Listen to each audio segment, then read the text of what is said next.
Hey, it's Dan. We're tracking Republicans' proposal, released earlier this week, that makes major cuts to the country's Medicaid program. Early estimates suggest millions of people could become uninsured if this plan becomes law. Next week, we'll have a story that looks at what this plan could mean for patients, healthcare providers, and the larger economy. Until then, you can check out our previous reporting, why many Republicans think a smaller Medicaid is a better Medicaid, what we've learned about Medicaid work requirements, and how these program cuts could impact people with disabilities. You can find all of that on our website, tradeoffs.org. Today, we've got a story on a topic we've covered closely over the years, the effort to remove police from mental health crises. Here we go. Mental illness is not a crime has become a rallying cry for improving the treatment of people in crisis. We're seeing a growing number of communities across the country that now send mental health experts to certain 911 calls instead of armed police. But a handful of sheriff's departments have begun to refuse to respond to some calls involving mental health issues. I don't want to put my deputies in a situation where they have to use deadly force on someone just because they were having a mental health crisis. And that's what it comes down to. Today, why some cops are walking away from mental health crisis calls and what that could mean for people in distress and their families. From the studio at the Leonard Davis Institute at the University of Pennsylvania, I'm Dan Gorenstein. This is Tradeoffs.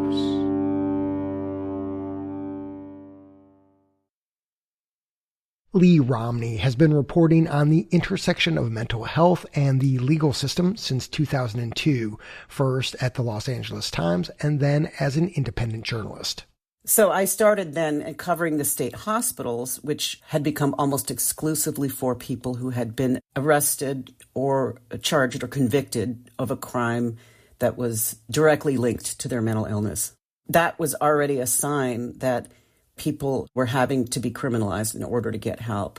In recent years, Lee has seen more and more efforts to decriminalize mental illness. For the first time, the NYPD will no longer be the leading agency responding to 911 for nonviolent mental health calls. The 988 Mental Health Crisis Line offers a way for people to get help over the phone. These call takers are now handling suicide and mental crisis calls that used to require a dispatcher to send a police officer to check it out. Many police departments have hired social workers to ride with cops on mental health calls. One of the biggest impacts they see the co-responders have had is that use of force numbers have gone down significantly. More than 100 cities and counties now send unarmed teams to respond to certain nonviolent 911 calls instead of police.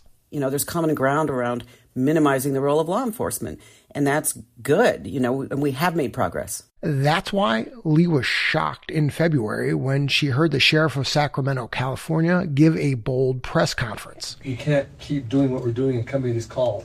It has to change. And as sheriff, I have the power to make the decision, and we're going to change how we do business. Sacramento County Sheriff Jim Cooper said, "We wear the badge, we carry the gun." We wear the badge, we carry the gun. We deal with crime, not mental health crises. We don't respond to mental health crises. So what Sheriff Jim Cooper said is we won't come out unless a crime has been committed, is in progress, or somebody other than the person in crisis is in imminent danger. Being mentally ill is not a crime, and we can't be the answer. There have been far too many bad outcomes, and it can't continue. It has to stop now.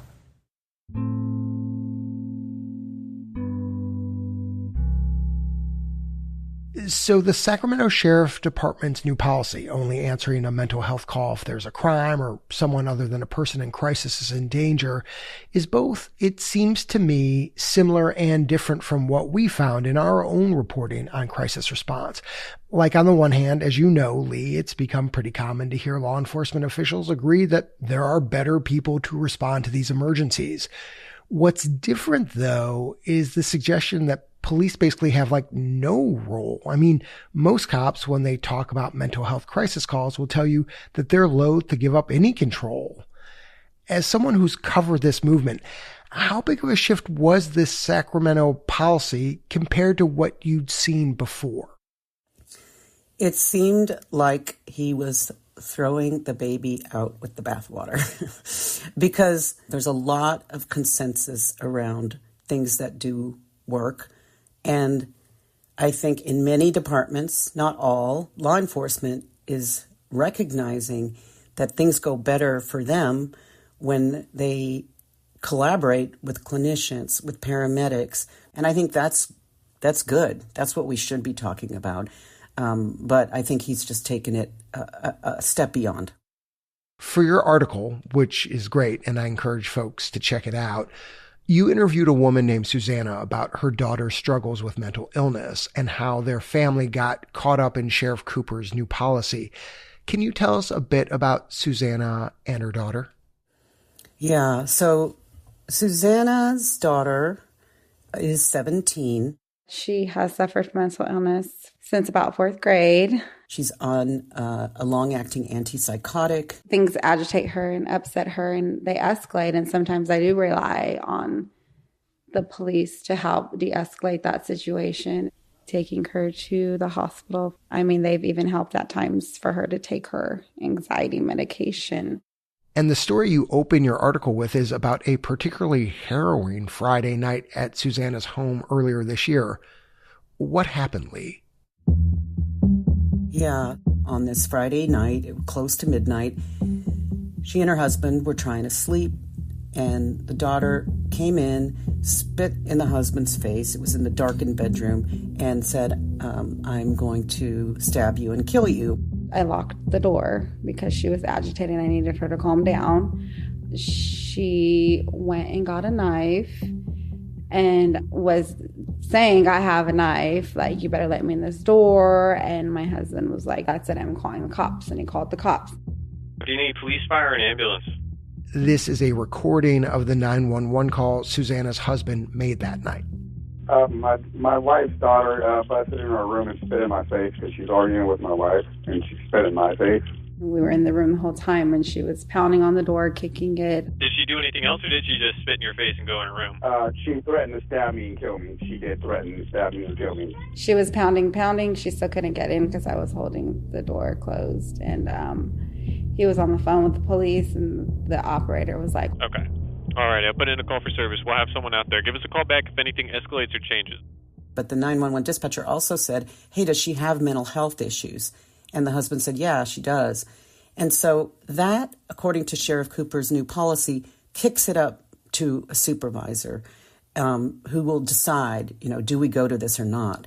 And so a supervisor called the husband back a couple times, and they discussed her mental health history, the fact that she has been involuntarily taken to the hospital, the fact that she had previous assaultive behavior, she was on probation. He explained to my husband that they are not answering mental health calls at this time. Instead, the supervisor said, well, why don't you just stay in the locked bedroom until she calms down? But, call us back if something escalates further. This is a chilling moment. I mean, I think many of us can imagine someone is at your door brandishing a knife and the cops are like, now we're going to take a pass? Yeah, they could have connected the family with 988, and 988 could have potentially contacted the civilian crisis team, but the sheriff's department didn't do that. They just said, stay in your locked bedroom. What ended up happening, Lee, and how did the family feel about what had happened? They were distraught and they were angry that they did not get help that night. It's scary when you're in that situation and it feels like nobody wants to help. Who is going to assist my family in these situations? And not only my family, but other families like mine whose child might be more aggressive or might actually, kill them or hurt them very badly. Who is going to step in and stop that? Susanna's daughter eventually calmed down that evening, but 2 months later, the sheriff's department did respond after the teenager chased her brother with a fireplace poker, threatening to kill him. Deputies arrested the girl and took her to juvenile hall. So now she's been criminalized again, which is, in theory, what Sheriff Jim Cooper says he's trying to avoid. When we come back, Lee talks about the other options available to families like Susanna's and how a handful of other cities and towns are following Sacramento's lead.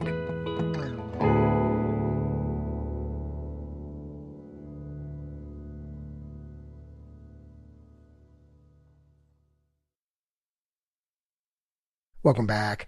We're talking with journalist Lee Romney, who recently reported a story for the nonprofit news organization Cal Matters about how Sacramento, California Sheriff's Department refuses to respond to mental health crises unless there's a clear crime or someone other than the person in crisis is in imminent danger. In his interview with Lee, Sacramento Sheriff Jim Cooper has repeated a lot of the lines that we hear in these sorts of conversations. Being mentally ill should not be a crime. Yeah, we're trained in de-escalation, but we're not mental health experts. Someone shouldn't have to be arrested and go to jail to get help. Cooper, like a growing number of people in law enforcement, says cops are poorly equipped to deal with these situations, and they often make them worse. I want everybody to go home safe. I don't want to ever have to take someone's life or have one of my deputies do that. That's the most important thing. A good outcome for everybody. But Cooper also told you, Lee, that he's increasingly worried about the legal liability of dealing with someone in a mental health crisis. What if it turns deadly and something happens and you lose your loved one? Who are they going to blame? They're going to blame my deputies. They're going to sue my deputies. That is not okay. Based on your reporting, Lee, how much of this is about wanting to provide the best care for people in crisis, and how much is about avoiding the legal liability? Sheriff Cooper has made it clear that he was already thinking about going in this direction, but the Ninth Circuit appellate court ruling really pushed him over the edge. And what was this big court ruling? What did it find? The ruling involved Las Vegas police officers who had been dispatched to the scene where a man had called for help himself. He self-identified as somebody with paranoid schizophrenia. He thought people were out to get him. They ended up putting him on the ground and using body weight compression to the neck and chest, and he died of what they consider positional asphyxia. They didn't try other things first, like verbal de-escalation, like calling in paramedics, or calling in other officers to help do what the court called a safer team takedown. So what the court said is that given that there was no crime, given that there was no threat to the officers, no resisting arrest, this level of force was not acceptable. And so the way Sheriff Cooper has framed this, though, is look at this ruling, look at what has happened to these two officers in Las Vegas. I'm concerned deputies in my department could potentially be legally liable. So I really want us to get out of the business of responding to mental health calls because I don't want them to jeopardize their careers, their livelihoods. Exactly. I mean, he actually said this job is already hard enough to recruit for. Now we've got this.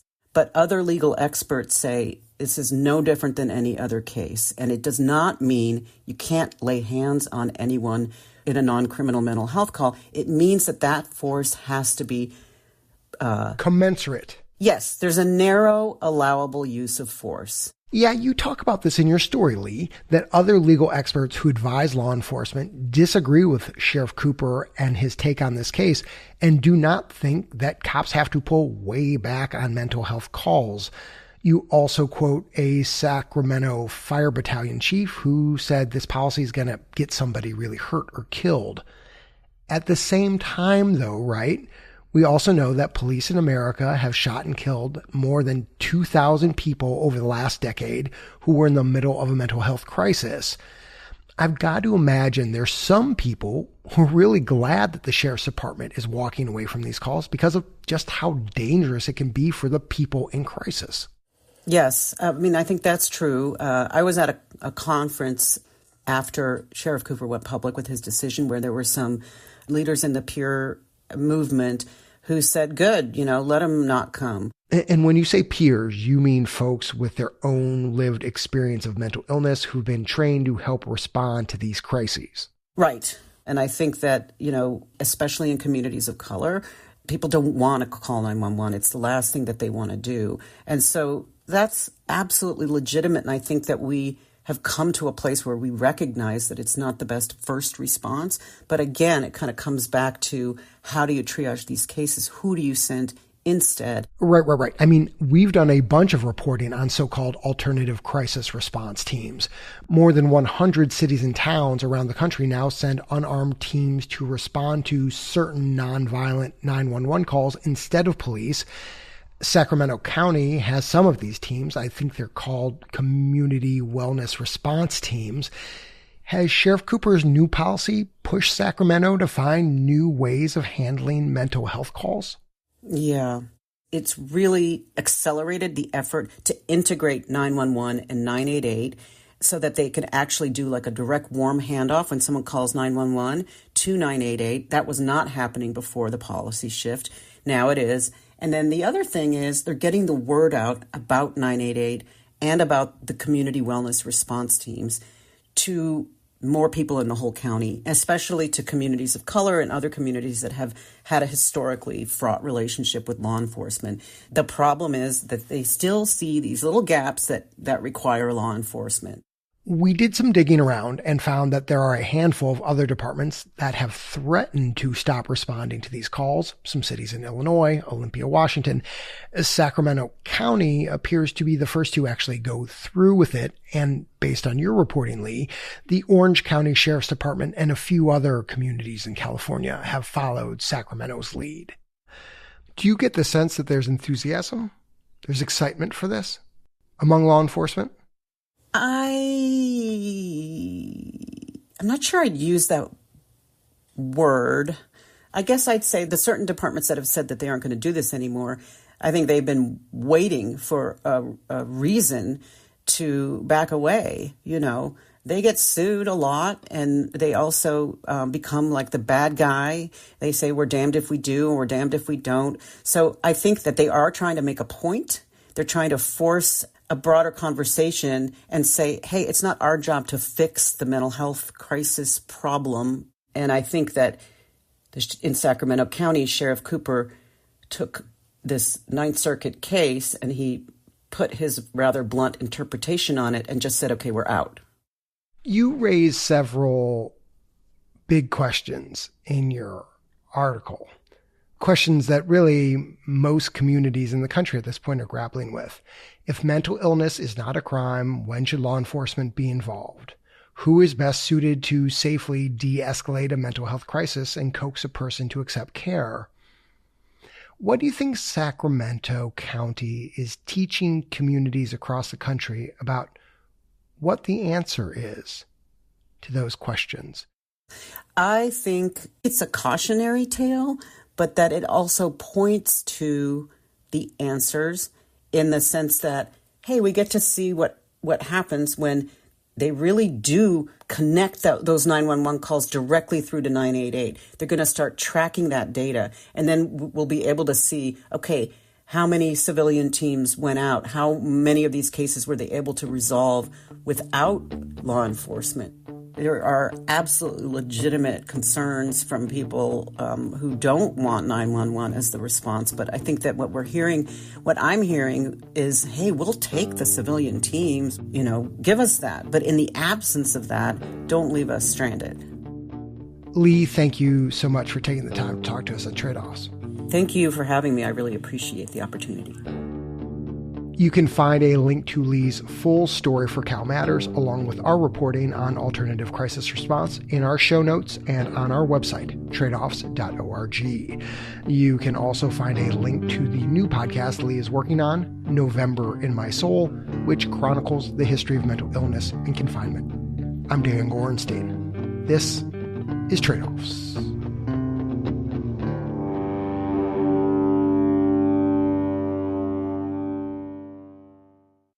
Thanks for listening to Tradeoffs. If you've just discovered us, remember to subscribe to the feed so you never miss an episode. Subscribing is free and easy on whichever podcasting app you use, the NPR app, Apple Podcasts, Spotify, wherever you listen to podcasts.